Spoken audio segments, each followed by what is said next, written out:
Hello and welcome back to Chapter 10 Notes, and so we're going to resume where we left off. We'll be talking about the balance sheet and additional comments on budgeting, and then also starting to talk about flexible versus static budgets, okay? So the last one we're going to do is the balance sheet, and the reason that we need to do this last is because we have to know the cash from the cash budget, and we need to know our net income in order to calculate retained earnings. So this will be the last one that we do, okay? So this is the balance sheet from the end of Q1.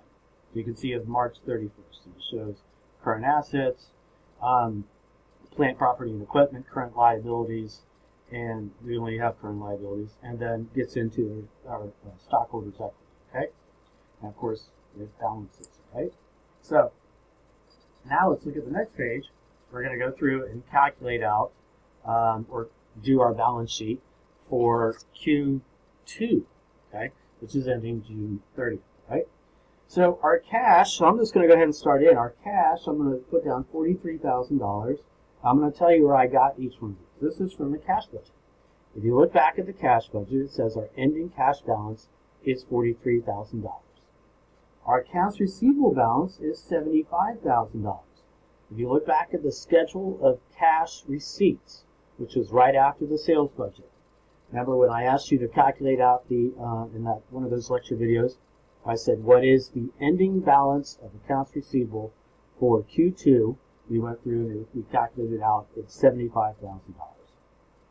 The value of our raw materials inventory is equal to our $25,000. This is from our ending inventory budget. Remember we had, cross that out.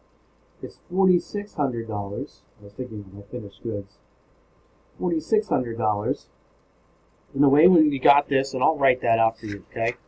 The $4,600, so I'll put A here, and I'll write down here A. $4,600, is equal to our 11,500 ending inventory DM direct materials, which is from our DM budget, okay? Times the 40 cents per pound. Remember, this is pounds. Times the 40 cents per pound gives us the $4,600, and that's from our direct materials budget. Our finished goods, that's from our ending inventory budget. That's what we calculated out. We have 5,000 units in ending inventory, $5 a piece. Okay. Our plant, property, and equipment. Our land, we didn't buy or sell any land, so it still stays the same at $400,000. Okay. Our buildings and equipment. Well, if you look over here, $1,610,000. We were not told that we sold any equipment. We did not sell any equipment. Okay. But I'm going to go ahead and put the number down over here, which is going to be equal to our $1,802,500. And I'll write B. I'll say B. Some of these the ones that are a little bit harder to get, I'll spell out for you. Okay. So the way we got that is we took our $1,610,000 right here, plus the equipment purchases that we had from the cash budget. Remember the equipment purchases that we had from the cash budget are $143,700. Okay. And then our $48,800. Those are the two equipment purchases in May and June. That's how I got my $1,802,500. Okay. My accumulated depreciation is going to be equal to my $841,500. And I'll put C, and I'll describe how I got that. So it's going to be equal to what we had before, $750 in Q1, plus our depreciation from the manufacturing overhead budget. Remember that? Plus our depreciation of our $30,000 from the selling and admin budget. Okay? So that's how I got that. So then what I can do is I can come over here and I can add these up, and then it's going to give me my total current assets right over here. And that my total current assets is 147,600. And then I can take my 400,000 plus my 1,802,000, subtract out my 841, and that will give me my total for my plant, property, and equipment of 1,361,361. And then I add the two, I get total assets of 1,508,600. Okay. Now accounts payable, if you look at the schedule of cash disbursements for direct materials, you remember when we calculated the accounts payable at the end of Q2, we did that, and we said it was going to be our 28,400. Then we could come over here and we look at back at quarter one. Remember we had common stock of equal to 200,000 right here. Common stock 200,000, and it's the same because we're not told that we buy or sell any common stock. And then I'm going to put my retained earnings down, which is going to be my 1,280,200, and I'm going to go through and show you how we got that number, and I'll put a D right there. Okay, so what I'm going to do is I'm going to take this retained earnings, 1,143,200, plus my net income. Remember, my net income is 188. We calculated that on the budgeted income statement, 188, minus my dividends. Now I have to subtract out my dividends from retained earnings to calculate the new retained earnings. Okay, so that gives me my 1,280,200, and I add these two together. That gives me my 1,480,200. I add my 28.4 plus my 1,480,200, and then I will get my 1,508,600. Okay, and then rebalance. All right, so that pretty much takes care of all the computations for the budgeting chapter. Although we will move in and do some more stuff with flexible budgets, but I guess I should be more clear. That takes care of all the computations for the master budget.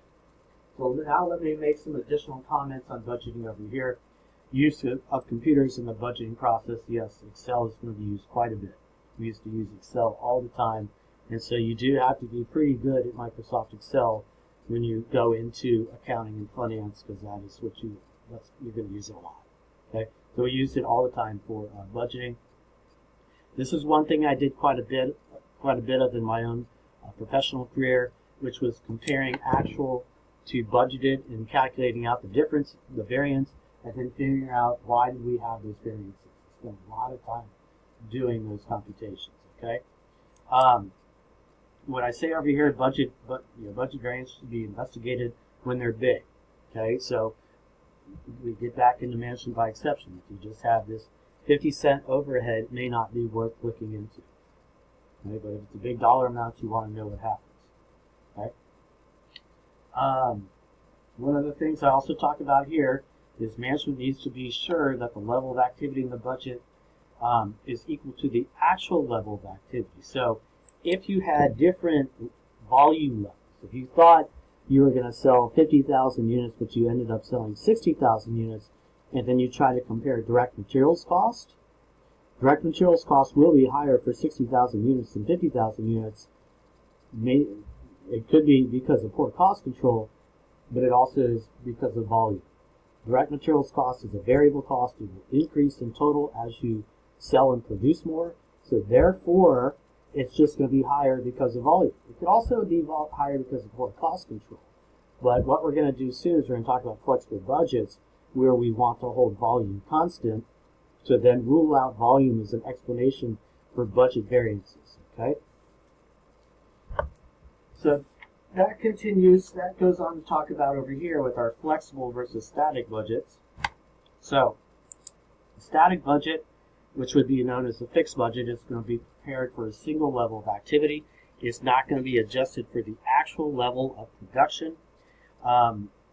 It's only going to be useful for performance evaluation, comparing budget to actual, when the actual level of volume is the same as the budgeted level of volume.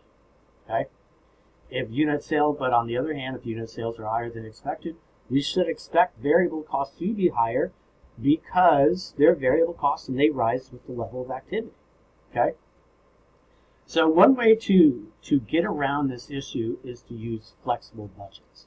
So with flexible budgets, what we're going to do is we're going to put everything on a per unit basis. We'll take our budgeted, for example, we'll take our budgeted variable cost per unit, and then we'll multiply that times the actual level of production, how many units we actually made. And then we'll compare that number against the actual, because then actual volume and budgeted volume would be the same, and then we can just compare the two numbers to see if the numbers are due to poor or good cost control. The variances were due to poor or good cost control. Okay, so that's what we're going to start to look at next. So, for example, with our flexible budgets, we can prepare budgets for different levels of production. And so, if we just look over here, so we have our sales. We're just selling one unit. $10 for the sales price is $10 per unit. What would be our total sales at 10,000 units? 10,000 times 10. 12,000 units, 12,000 times 10, 120. 14 times 10, 140.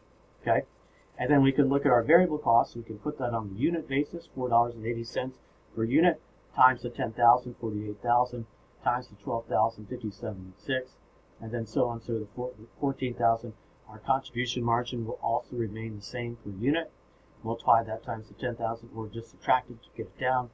And then our total fixed costs, 40,000, that stays constant across the board. Remember budgeted, variable and fixed cost behavior. Variable costs per unit stay the same. Total fixed costs stay the same.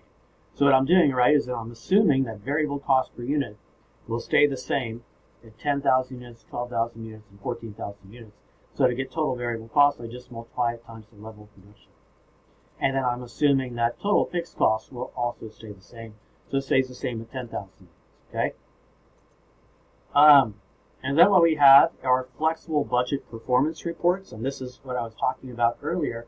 That let's say that we have an actual at 12,000 units. This is the actual level of production. What we need to do is then find the budget from the flexible budget at 12,000 units. So it wouldn't make sense to pull the budgeted number for 10,000 units and compare that against 12,000 units, because of course sales will be different. Of course variable costs will be different because the level of production is different. But if we can put these on the same level of production, then what we can see is now we can look at the variances. And you can see the sales variance is favorable because you actually had more sales than you thought you had. How can that happen? Because you sold it at a higher price than $10. Okay. Variable costs, on the other hand, the budget was $57.6. The actual is $59.4. It's $1,800 unfavorable. It's unfavorable because actual is more than budgeted, and actual costs are higher than budgeted, which is a bad thing. Okay. Calculated contribution margin is favorable because the sales is favorable, and then our total fixed costs budgeted 40,000, and what should we have expected actual fixed costs to be? 40,000, because it's a fixed cost. Okay, so then it's unfavorable variance of 200, and then we could subtract the 2, and we have $3,000 variance. Income from operations, it's favorable. Okay, because its actual income is higher than budgeted income. Okay. So I'm going to end this lecture video here, and in the next lecture video we'll continue talking about flexible budgets and flexible budget performance reports, and then we'll do some problems. Okay, thank you.